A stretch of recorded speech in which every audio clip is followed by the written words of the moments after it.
uma excelente pergunta. O que ocorre no sonho lúcido? Para quem não conhece muito, o sonho lúcido é quando a pessoa está dormindo completamente, ou seja, ela está com todos os processos psicofisiológicos comuns de alguém que está no estado de sono, ela está ali no seu sono REM, tendo um sonho mais vívido, mas diferente do que acontece na maioria das vezes, ela sabe que está sonhando. Ou seja, ela tem a consciência naquele momento de que está vivenciando um sonho e com isso ela consegue ganhar algum grau de controle sobre o que vai acontecer e experimentar esse sonho de uma forma mais vívida e consciente. O que acontece nesse caso? Vamos pegar o modelo anatômico para que a gente possa demonstrar um pouquinho no cérebro o que acontece. Nós temos uma aula completa sobre neurociência do sono, em que a gente cita a questão dos sonhos lúcidos, tá? Se você é aluno, vai lá, assiste essa aula, porque a gente tem um conteúdo completo sobre isso. Mas no sonho lúcido, vamos pensar o que acontece, né? A fase onde nós temos os sonhos mais vívidos é a fase do sono REM, tá? REM vem de Rapid Eye Movement, que significa movimentos rápidos dos olhos. Então, existe uma fase específica do sono onde a gente tem um alto processamento cognitivo, nossas ondas cerebrais se aceleram e nós temos esses sonhos mais vívidos em que a gente vai revivenciando imagens, sensações de coisas que nós experimentamos durante o nosso estado de vigília e aí a gente tem os famosos sonhos, né? Quando nós entramos no sono REM, algumas coisas precisam acontecer. Como, por exemplo, a gente tem uma perda do tono, da tonicidade muscular. Por que eu tenho que ter perda de tonicidade muscular? Porque senão você ia ficar perambulando por aí, você vai estar sonhando lá que você está brigando com alguém, você ia dar um soco na cara do seu parceiro, da sua parceira que está dormindo do seu lado, né? E é muito o que acontece nos casos de sonambulismo, onde a pessoa não tem a perda de tonicidade muscular, mas num sono saudável, a pessoa vai ter essa perda de tonicidade. Além disso, vai acontecer também uma alta atividade das áreas do nosso sistema límbico, né? O nosso sistema límbico que circunda lá o corpo caloso, que une os dois hemisférios cerebrais, que vai envolver diversas estruturas como hipocampo, amígdala, córtex do símbolo anterior, ínsula. São estruturas que são associadas a emoções e memórias. Então a gente vai ter uma alta atividade dessas estruturas mais emocionais do nosso cérebro. E uma outra coisa importante que precisa acontecer é justamente uma diminuição da atividade pré-frontal. Essa parte pré-frontal, bem na nossa testa, muito associada à nossa capacidade consciente, analítica, racional. Então, nossa capacidade de pensar racionalmente sobre algo. E justamente por isso que a maioria das pessoas não percebe que está sonhando, ou seja, está sonhando uma coisa bizarrésima, né? Quem aí tem sonho que não faz sentido nenhum? Eu sou uma dessas pessoas. Eu já vi muita gente falar, por exemplo, de que uma noite bem dormida é aquela que você não lembra muito dos seus sonhos. Isso até pode ser verdade. Então, nesse sentido, eu até considero que eu tenho uma boa qualidade de sono, porque é raro eu lembrar dos sonhos que eu tenho. Mas, geralmente, quando eu lembro dos meus sonhos, é uma bizarrice, um negócio que não faz sentido nenhum. Mas, ainda assim, enquanto eu estou sonhando, eu acho que aquilo ali é verdadeiro. Por que isso acontece, né? Por que você não consegue perceber a discrepância que aquilo ali tem da realidade? Por que você não consegue raciocinar o quão ilógicas são aquelas coisas que você está sonhando? Justamente porque o seu córtex pré-frontal está inibido. Você não tem a atividade normal dessa estrutura, normal no sentido aquela que nós temos enquanto estamos em vigília, durante o sono. Ou seja, essa estrutura associada à capacidade analítica, racional, consciente, ela não está funcionando durante o sono REM. Então o que acontece no sonho lúcido é muito simples. Essa pessoa tem a reativação do córtex pré-frontal durante o sonho. Ou seja, ao invés de ter esse córtex pré-frontal inibido, que é o mais comum, ela tem o funcionamento do córtex pré-frontal preservado durante o sono. Existem diversos treinamentos por aí de como que você pode ter sonhos lúcidos, pessoas que afirmam desde questões mais naturais até coisas mais místicas, que isso aí é um portal para outra dimensão, mas o fato é que nesses treinamentos, basicamente, é como se você estivesse condicionando o seu cérebro a conseguir reativar o córtex pré-frontal durante o seu sono e com isso você ganha consciência dele, tá? De uma forma bastante resumida, é isso, beleza? Assim como nas parassonias, né, os distúrbios do sono, você tem uma ativação, você tem processos fisiológicos associados ao sono, normalmente, como a ativação do seu sistema límbico, alto processamento cognitivo, as ondas cerebrais vão estar aceleradas, você vai ter a perda da tonicidade muscular, mas especificamente essa alteração do córtex pré-frontal, ela ocorre dessa forma, você não tem a inibição dessa atividade. Beleza? Respondido, pessoal? Boa noite, Adri, te admiro muito, que bênção, obrigado. Eu fico feliz em saber que você tem gostado do conteúdo. A Psi Sueli falou que comprou meu curso. Seja muito bem-vinda, Sueli. O que você está achando? Já assistiu alguma aula? Eu espero que você tenha o melhor aproveitamento possível das nossas aulas por lá. O conteúdo é bem completo. Se você tiver qualquer dúvida sobre o conteúdo, você pode trazer aqui para as lives ou deixar lá na plataforma abaixo das aulas. Você consegue deixar qualquer pergunta que eu mesmo respondo por lá, tá? Geralmente ali dia sim, dia não, eu entro para poder responder os alunos e respondo todo mundo. Tá bom? Bom, vamos lá, pessoal. Quem tiver dúvidas, vai deixando por aí. Eu tenho mais algumas perguntas aqui da caixinha que chegaram ao longo do dia. Lembrando que é uma live curtinha, tá? Meia hora, 40 minutos de live. Então aproveita, faz suas perguntas que eu vou respondendo. Tem alguém aqui que pediu para deixar a live gravada. A live fica gravada, tá? Sempre que o Instagram permite, a gente disponibiliza depois, mas o que faz sentido mesmo é você assistir ao vivo aqui para interagir, fazer suas perguntas, tá bom? Bom, aqui ó, uma pergunta importante também. Quero ter mais base científica, mas ainda não sei inglês e não sei por onde começar a estudar. Excelente pergunta, obrigado pela sua contribuição por aqui. Vamos lá. Quero ter mais base científica. Não necessariamente ter mais base científica significa apenas saber ler artigos científicos, né? Ou seja, eu considero que trabalhar com evidências começa com você conseguir trabalhar com práticas plausíveis, ou seja, você entender os mecanismos por trás daquilo que você trabalha.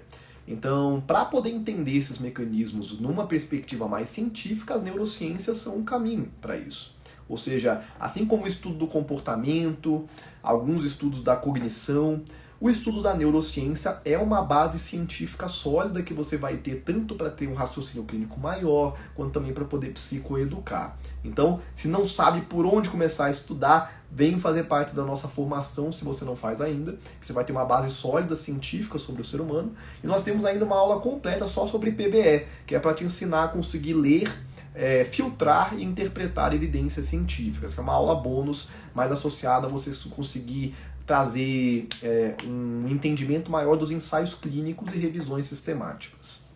Agora, vamos falar especificamente sobre a leitura de artigos, então, porque, como a pessoa colocou aqui, eu ainda não sei inglês. E é um fato que a literatura científica ela é, em grande maioria, em inglês. Tá? Artigos científicos, até quando são produzidos por brasileiros, eles são submetidos em inglês para as revistas científicas.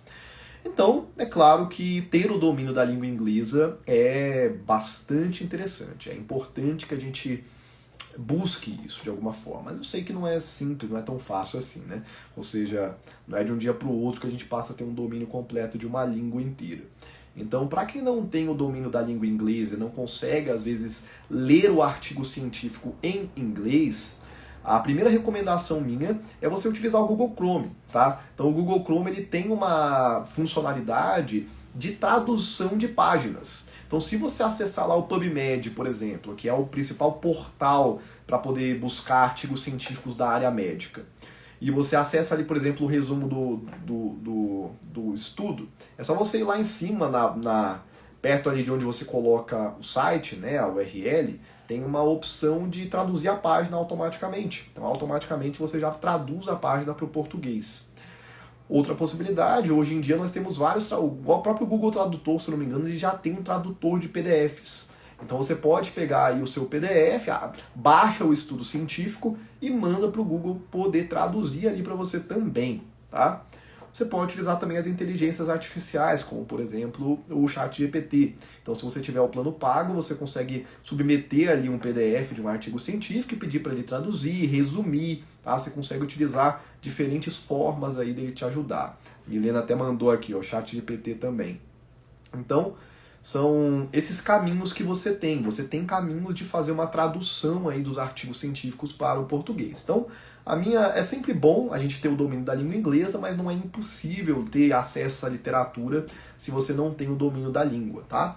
Então, resumo da história, eu considero que para trabalhar com base científica, o primeiro passo é trabalhar com práticas plausíveis, é entender a plausibilidade daquilo que a gente faz. Então, as neurociências são um caminho sem volta para isso.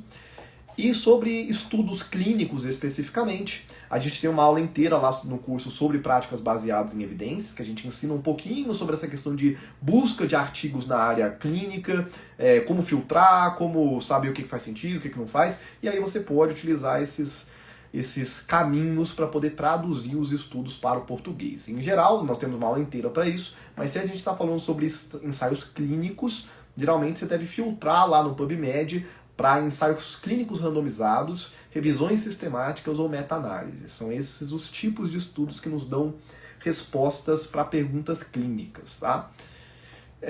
E uma outra dica que também, nós temos uma aula inteira sobre isso, mas só para poder trazer alguma orientação para vocês. Para quem está aí começando a ter contato com essa questão de leitura e interpretação de artigo científico, eu recomendo muito que vocês acompanhem a Cochrane, tá? Cochrane, C-O-C-H-R-A-N-E, Cochrane. A Cochrane, ela é sem dúvida nenhuma a fonte mais confiável de evidência científica, de revisões sistemáticas que nós temos. A gente fala sempre de que nem todo estudo científico presta, ou seja, não adianta você procurar lá, sei lá, eu quero saber se a acupuntura funciona. Aí eu pesquiso lá no PubMed, acupuntura, aí vejo um estudo lá, funciona. Não é assim. Existem estudos e estudos. Existem estudos que são bem feitos e existem estudos que estão muito mal feitos, que são cheios de vieses, que realmente eles não respondem nada. A Cochrane, ela é uma... C-O-C-H-R-A-N-E. Seria como se fosse Cochrane, tá? Cochrane. A Cochrane, ela tem toda uma rigorosidade absurda para suas revisões sistemáticas, até acima do que a gente gostaria às vezes, porque eles são tão rigorosos que às vezes se a coisa tiver algum grau ali de evidência menor, eles já criticam de alguma forma. Mas se a Cochrane ela te diz que determinada coisa possui uma boa qualidade de evidência, você pode confiar de olhos fechados. Então, diferente de um artigo qualquer que você encontra aí no PubMed, que você vai ter que saber filtrar se ele é bom, se ele não é, os da Cochrane você pode ir direto lá para a conclusão dos autores, que o que eles concluírem você pode confiar que realmente são estudos de qualidade. Tá? A desvantagem é que por eles serem muito rigorosos, nem tudo você vai encontrar lá na Cochrane. Então, por exemplo, a própria ferramenta da hipnose, que tem uma pergunta sobre hipnose por aqui, tem pouquíssimas coisas sobre isso na Cochrane. Tá? Mas o que tem na Cochrane você pode confiar, beleza? Então sejam todos muito bem-vindos à nossa live. Estou respondendo perguntas aqui das caixinhas, mas quem mais tiver pode ir deixando, aperta aqui no coraçãozinho, ó, segura para poder divulgar isso para mais gente. Manda aí para quem você sabe que pode querer saber mais sobre neurociências. Vamos ampliar essa comunidade. Quantas perguntas ficaram faltando aqui? Eu não respondi aqui. 1, 2, 3 perguntas ainda para eu responder. Bom, eu vou responder essa aqui sobre hipnose, então, já que eu acabei de citar ela, tá? Para quem não sabe, é uma ferramenta que eu estudei e trabalho. A gente oferece isso na clínica também. Você disse que hipnose não é imaginação. Então ela seria o efeito fenômeno da imaginação? Olha, eu ouvi essa pergunta mais cedo e eu confesso que eu não entendi muito bem a sua pergunta.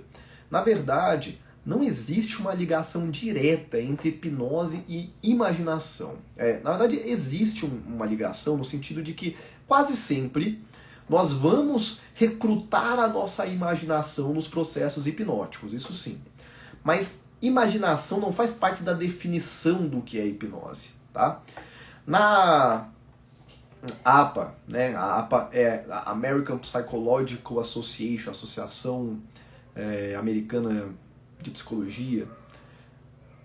A hipnose ela é definida como um procedimento no qual um sujeito denominado hipnotista sugere alterações nas percepções de alguém. Tá? É basicamente isso. Não exatamente com essas palavras, Mas a hipnose é esse procedimento onde, a partir das sugestões, a partir da comunicação do hipnotista, você altera a forma com que o outro enxerga a realidade. Seja no palco, no controle da dor, na terapia. Então é isso, a hipnose é isso. A definição do que é hipnose não esbarra na definição do que é uma imaginação ou algo nesse sentido. A hipnose é um procedimento que envolve sugestão, expectativa e alteração de percepções de realidade. É isso, tá? Agora, quais são os meios que nós utilizamos para levar a essa alteração da percepção da realidade? Muitas vezes são técnicas introspectivas. Aquelas técnicas de você fechar o olho, fazer todo um ritual e aí sim imaginar. Então, muitas vezes, as técnicas hipnóticas vão envolver de alguma forma o uso da imaginação. Tá? Mas hipnose é imaginação? Não. Tá? Então, hipnose é o efeito da imaginação? Bom, talvez, né? Ou seja, a gente precisa entender isso. A hipnose ela é o procedimento no qual alguém sugere alterações na percepção de alguém e essa percepção é alterada. Então, se para isso foi necessário que a pessoa criasse essa ponte de primeiro imaginar para depois alterar, então provavelmente sim, tá? É basicamente isso, beleza? Beggs mandou aqui, a hipnose vai envolver a imaginação, mas não é por definição a imaginação, ficou bem claro, exatamente isso, tá? Então Beggs resumiu bem. Então a hipnose envolve a imaginação, na maioria das vezes, mas por definição ela não é imaginação. Ela é um procedimento de alteração de percepções de realidade a partir de sugestões. Que quase sempre vai envolver, de alguma forma, sim, a pessoa imaginar ao longo deste processo. Beleza? Respondido, pessoal? Ficou alguma coisa aí em dúvida? Bom, tem mais duas perguntas aqui que eu quero responder, então. Deixa eu tomar uma água enquanto vocês pensam aí se tem mais alguma pergunta faltando.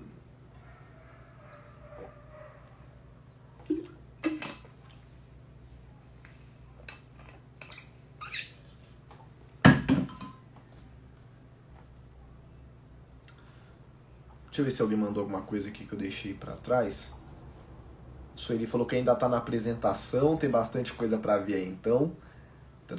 Boa noite, excelente. Cochrane. Isso, Bex. Você mandou por último aqui, tá certo. Cochrane, tá? Cochrane. Aqui, ó. Luciana perguntou: o curso de neurociências tem um conteúdo programático? Procurei, mas não achei. Então, Luciana, a gente não costuma disponibilizar um conteúdo programático exato, quais são as aulas, porque a gente tem atualizações. Então, por exemplo, nessa semana ainda eu vou lançar 3 aulas novas no curso de neurociências. Então, nessa semana ainda, nós vamos lançar aulas sobre estimulação magnética transcraniana, sobre transtorno bipolar e sobre transtorno de personalidade narcisista. Então, como a gente está em constante atualização, a gente sempre faz um único vídeo de vendas, então a gente evita de ficar colocando exatamente quais são as aulas, tá? Mas, basicamente, você vai ter lá um monte de aula, desde a neurobiologia básica. Então, vou te falar os módulos, tá bom? Módulo 1 é o módulo de introdução ao curso, onde a gente já te mostra como você vai utilizar esse conteúdo, tanto para enriquecer a sua prática clínica, quanto para poder ter mais valorização e remuneração, quanto para também conseguir fazer correlações importantes no seu trabalho. Então esse é o módulo introdutório. O segundo módulo é o módulo de introdução à neurobiologia. Então ali você vai entender o que são os neurônios, como eles se comunicam, neurotransmissores, neuroplasticidade, sinapses. O próximo módulo é o módulo de neuroanatomia. Então nós vamos entender quais são as estruturas do cérebro, a gente vai aprender a localizar e nomear cada estrutura do sistema nervoso e saber as funções básicas delas, tá?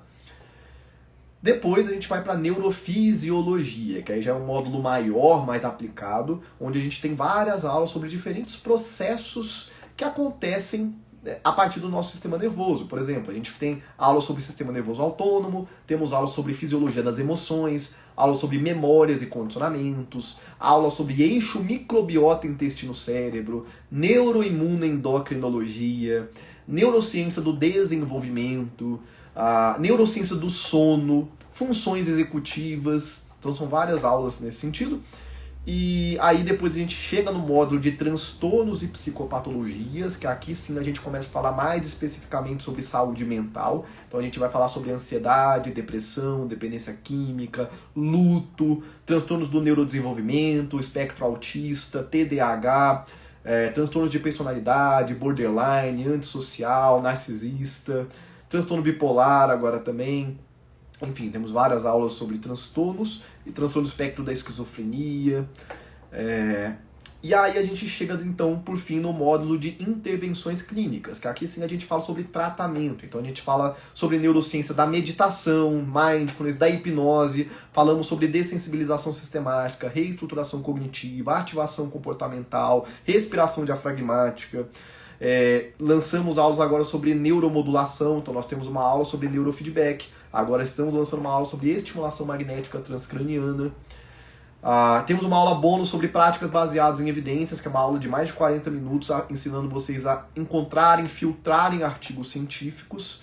E além de tudo isso, nós temos todos os bônus, né? Temos a apostila completa do curso, a masterclass de como aplicar a neurociência na prática clínica, aulas ao vivo todos os meses. Temos a apostila com checklist sobre controle de ansiedade, o robô neuro, que é basicamente uma inteligência artificial treinada para poder te ajudar com todas as suas demandas, e a certificação reconhecida pelo MEC, né? Então, enfim, tem bastante coisa por lá. Espero que eu tenha conseguido contemplar aí um pouquinho do conteúdo, tá bom?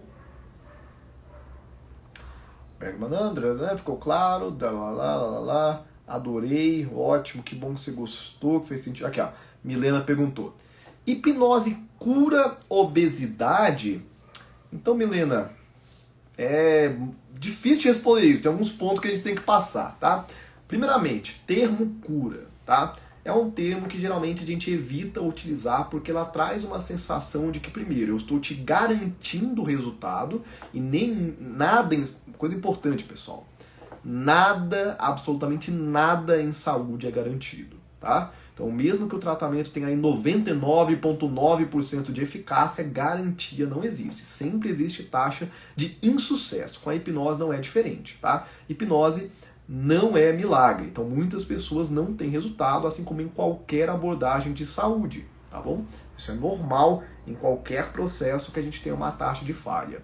Além de que, quando a gente fala sobre cura, muitas vezes também traz uma ideia de que a pessoa ela vai se libertar daquilo e nunca mais vai voltar. E em psicoterapia isso não existe. Ou seja, a retomada de sintomas ela é 100% natural. Não necessariamente porque a pessoa melhorou agora, ela vai ficar o resto da vida dela sem aquele processo. Então, a gente tem que tomar um certo cuidado com esse termo. Agora, a segunda coisa. Existem estudos sobre hipnose para a obesidade? Existem, tá? Ou seja, a hipnose é uma ferramenta auxiliar muito útil para tratamentos de demandas associadas à obesidade. Muitos dos estudos são de baixa qualidade, assim como boa parte do que existe em psicologia. Então eu não considero que essa é uma crítica tão válida, mas sim, os estudos precisam ser melhores conduzidos. Nós não temos uma qualidade de evidência muito alta para a hipnose nesse campo específico. Mas a gente sempre propõe aqui na abordagem científica a hipnose associada a práticas terapêuticas já consolidadas pela ciência. Então, acaba sendo uma ferramenta útil e plausível quando se fizer sentido para o paciente. E aí, falando especificamente sobre cura para a obesidade, o que seria nesse caso, né? Assim como a maioria das coisas em psicoterapia, seria a remissão do sintoma, a remissão do quadro. O que é a remissão da obesidade? A pessoa não estar mais obesa, né? Ou seja, a pessoa sair de um quadro de obesidade. Dá para chegar lá? Dá, né? Mas a hipnose em si, ela não vai ter um foco em fazer a pessoa não ser obesa, e sim como ferramenta complementar para o tratamento de demandas comportamentais associadas à obesidade. Então, por exemplo, compulsão alimentar, que muitas vezes está associada a um grau de ansiedade, autoestima. Existem várias práticas terapêuticas que com hipnose podem ser potencializadas. Tá bom? Espero que tenha ficado claro. Deu para entender mais ou menos? O curso a gente tem acesso em quanto tempo? Não sei se era em quanto tempo ou por quanto tempo que você queria me perguntar, né? Mas, Luciana, assim que você se inscreve, você já recebe imediatamente o acesso ao curso, tá bom? Então, é uma questão ali de 10 minutos no máximo. Às vezes, se você pagou pelo Pix, por exemplo, leva ali uns 10 minutinhos, você já recebe no seu e-mail e no WhatsApp, a nossa equipe te manda por WhatsApp também o acesso ao curso. Agora, por quanto tempo? 2 anos. Tá? Você tem acesso durante 2 anos à nossa formação, que é tempo de sobra para ver e rever as aulas. E Lucas, por que o acesso não é vitalício? Porque você não vai receber só um depósito de aulas, você vai receber suporte, aulas ao vivo, ou seja, é muito conteúdo aí. Nós, de tempos em tempos, oferecemos para os alunos um upgrade para o acesso vitalício para quem quiser, tá bom?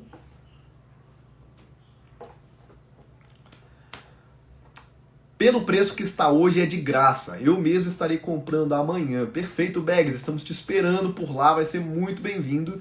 E realmente, pessoal, não é porque o curso é meu, porque eu ganho por isso. É porque realmente tá muito barato. Aí eu já vou até aproveitar para poder responder aqui a pergunta que chegou, que eu não respondi aqui ainda. A pessoa perguntou aqui, ó. Verdade que o preço do curso vai subir? Sim, pessoal, não é uma jogada de marketing, não é só para vocês se inscreverem rápido, não. De fato, só vai até domingo, às 23h59. A partir de segunda-feira, você não consegue mais se inscrever pelo valor atual, tá? Então, se fosse você, corria, porque depois você esquece, aí, vou deixar para o domingo. Aí esqueceu, já era, pessoal. Não tem como a gente ficar abrindo exceção depois. O curso está muito barato, mas muito mesmo. Ou seja, pelo nível de entrega, a gente poderia tranquilamente cobrar aí mais de R$1.000 por essa formação. A Alcian perguntou qual o valor. Hoje ele está pelo valor de R$297 totais, por tudo. Ou seja, você vai pagar, se você quiser parcelar aí, 12 parcelas de 20 e poucos reais. É muito barato pelo nível de entrega. E lembrando que hoje o nosso curso ele é reconhecido pelo MEC. Então você recebe uma certificação com o selo do MEC. E esse selo do MEC tem um custo altíssimo para a gente. Então, cada aluno que se inscreve no curso de Neurociências e emite a certificação, quando você emite a certificação com o selo do MEC, a gente paga quase R$100. A gente desembolsa quase R$100 para você poder ter acesso a este selo do MEC. Então, assim, é totalmente incompatível continuar oferecendo o curso pelo preço atual. Tá bom? Então vai subir, essa é a última semana pelo preço atual, a partir de segunda-feira você já não consegue mais se inscrever por este preço, tá bom? Entrei agora na live, queria saber sobre o novo certificado Eu Já Sou Aluno. Débora, para quem já era aluno, antes da gente conseguir credenciar o curso ao MEC, lá na plataforma, eu mandei lá no grupo de alunos também, tá? Então dá uma olhadinha se você tá lá no grupo de alunos que eu mandei essas informações. Mas você precisa fazer um upgrade, se você quer o certificado com o selo do MEC, você vai ter que pagar um valor adicional, justamente porque eu tô falando aqui de que a gente vai aumentar o preço do curso. A partir de agora, com o selo do MEC, a gente não, vocês conseguiram se inscrever pela melhor condição possível, porque ele não vai ser mais oferecido pelo valor atual. A gente apenas repassa para você o custo adicional pelo certificado com o selo do MEC. Então, Lucas, não quero ter o selo do MEC. Então você já vai receber aí naturalmente. Mas se você quer o selo do MEC, você vai pagar o valor aí de R$99 para poder fazer essa solicitação. Aí você vai fazer uma prova, tá? Fica tranquilo, se você não passar, você pode refazer depois, a gente ajusta tudo isso com você. E aí você pode ter acesso ao certificado do MEC. Vai lá no grupo de alunos que eu mandei por lá, se você não encontrar, vai lá na plataforma do curso, que você vai ver depois de todos os módulos, vai estar lá uma opção de certificado com o selo do MEC. Tá bom? A gente gostaria muito de poder pegar todos os alunos que a gente tem e só dar o certificado com o selo do MEC. Mas para vocês terem uma ideia, eu falei com vocês que a gente paga quase R$100 aí por certificado, né? Hoje, nós somos mais de 4.000 alunos já no curso de Neurociência na Prática Clínica. Então faz as contas aí. R$100 vezes 4.000 seria R$400.000 que a gente teria que desembolsar para poder mandar certificado para todo mundo com o selo do MEC. É totalmente impossível, né? Então, para quem tiver interesse, vocês têm essa possibilidade.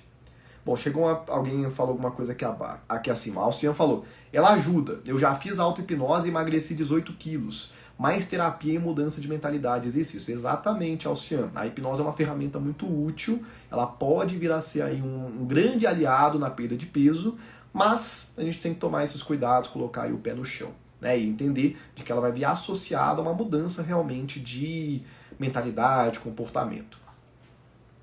Aí eu vou responder a última pergunta que chegou das caixinhas aqui, então se mais alguém tiver, manda aí, beleza?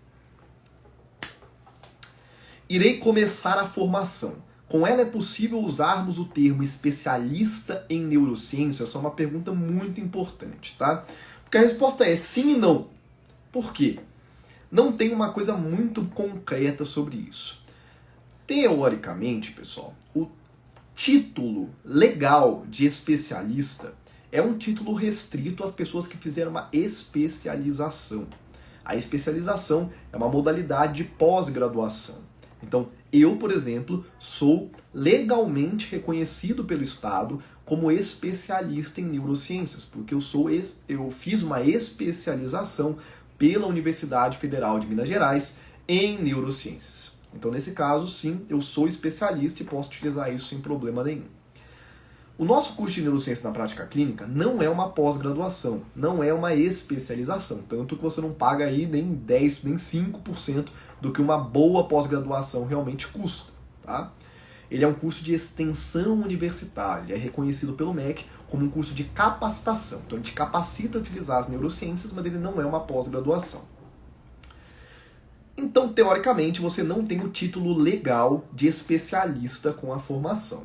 Agora, no nosso vocabulário popular do dia a dia, geralmente as pessoas utilizam o termo especialista para poder indicar uma pessoa que conhece bem sobre determinado assunto, né? Então fala, eu sou terapeuta especialista em ansiedade. Bom, essa pessoa não fez uma pós-graduação em ansiedade, ela está falando que ela tem uma especialidade de tratar ansiedade. Então acaba que pelo dito popular aí, esse termo ser utilizado, eu acredito que não daria problema para você falar que é especialista em neurociência, mas eu também não vou te incentivar a fazer isso, tá? Eu colocaria muito mais lá o certificado, deixaria nas redes sociais, olha, o meu curso reconhecido pelo MEC, estou capacitado a utilizar as neurociências de forma aprofundada, ou seja, trabalho com base em neurociências, com base em evidências, tá? E eu deixaria de lado esse termo especialista só por desencargo de consciência, beleza? Mas eu conheço um monte de gente que utiliza aí o termo especialista sem ter de fato uma especialização. Fechou? Bom, responder aqui a Risoneide antes de eu finalizar. Cite alguma atividade que possa ser realizada com pessoas com TDAH. Perfeito, vamos lá. TDAH, tratamento para TDAH, ele envolve algumas frentes, tá? A primeira delas é a farmacológica. Então, TDAH, a gente tem uma aula inteira lá no curso sobre TDAH, é um transtorno do neurodesenvolvimento. O que isso quer dizer? Eu não estou falando sobre um quadro onde o ambiente ele foi o causador daquilo, né? Essa pessoa ela tem majoritariamente uma genética, uma hereditariedade que fizeram com que o cérebro dela se desenvolvesse de uma forma atípica. É o que a gente chama de neurodivergentes, né? Então o cérebro dessa pessoa não tem a mesma estrutura, a mesma química de uma estrutura neurotípica. Então essa pessoa muitas vezes precisa de uma medicação para ajustar essa química cerebral. Aí entra os psicoestimulantes, né? Como a Ritalina, o Venvance. Claro que isso deve ser feito com acompanhamento médico-psiquiátrico e muito bem avaliado. Agora, existem certos casos onde a pessoa ela não pode utilizar a medicação. Por exemplo, caso número 1, a pessoa tem algum problema de coração, né, um problema cardíaco, então o psicoestimulante ele é contraindicado. Caso número 2, a pessoa que está no transtorno bipolar, então os psicoestimulantes eles podem induzir estados de mania na pessoa bipolar, então muitas vezes ela também não vai poder ou vai ter que evitar de alguma forma o psicoestimulante. Ou, às vezes, mesmo que a pessoa utilize o psicoestimulante, o fármaco, a gente pode pensar em outras frentes que também são úteis. Então, no TDAH, pessoal, geralmente o que nós temos é uma atividade alterada das estruturas de funções executivas, principalmente ligada ao lobo frontal. Uma prática que estimula muito a atividade de funções executivas, a atividade pré-frontal, é o mindfulness, é a meditação.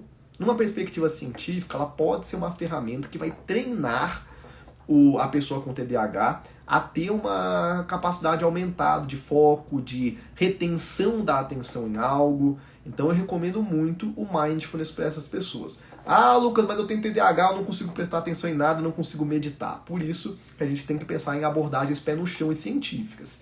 Eu ensino e recomendo para vocês, não sei se está por aqui, o livro do Ramon Cossenza, acho que não, está lá no consultório.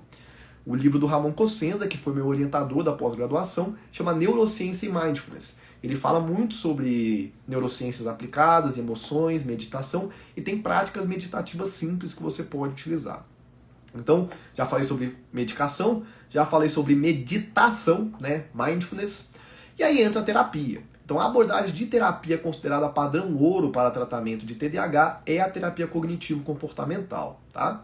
Claro que a gente deve levar em consideração as preferências do paciente, a individualidade, nem tudo que funciona para um funciona para outro, mas a abordagem da TCC, principalmente voltada não só a mudança das cognições disfuncionais, as crenças ruins que essa pessoa cria sobre si mesma, porque muitas vezes ao longo da vida ela foi muito rotulada, né? Ah, o TDAH às vezes tem dificuldade na escola, é burro, é isso, aquilo, então a pessoa cria uma autoimagem muito negativa. Então é reestruturar essas cognições, como também ajudar a estabelecer estratégias comportamentais para poder lidar com o quadro de TDAH. Então, geralmente, a abordagem cognitivo-comportamental é uma abordagem linha de frente também para quadros de transtorno de déficit de atenção e hiperatividade. Tá bom? É claro que todo tratamento é complexo, não dá pra gente responder aqui numa única live, mas só dando um direcionamento geral aí sobre o tratamento de TDAH. Fechou, pessoal? Então é isso, preciso finalizar a live agora. Muito obrigado a quem participou. Se você já é aluno, te espero lá na plataforma, deixe suas dúvidas por lá. E se você não é aluno ainda, eu quero te convidar a vir fazer parte da maior formação em neurociência da prática clínica do Brasil. Nosso curso reconhecido pelo MEC. Aproveita, essa é a última semana antes do aumento de preço. A partir da semana que vem, ninguém se inscreve mais pelo valor atual. Então vai lá no link da biografia, tem um vídeo inteiro de apresentação sobre a nossa formação e aí você pode já vir fazer parte, beleza? Tamo junto, qualquer coisa me chama no direct. Até mais, tchau, tchau.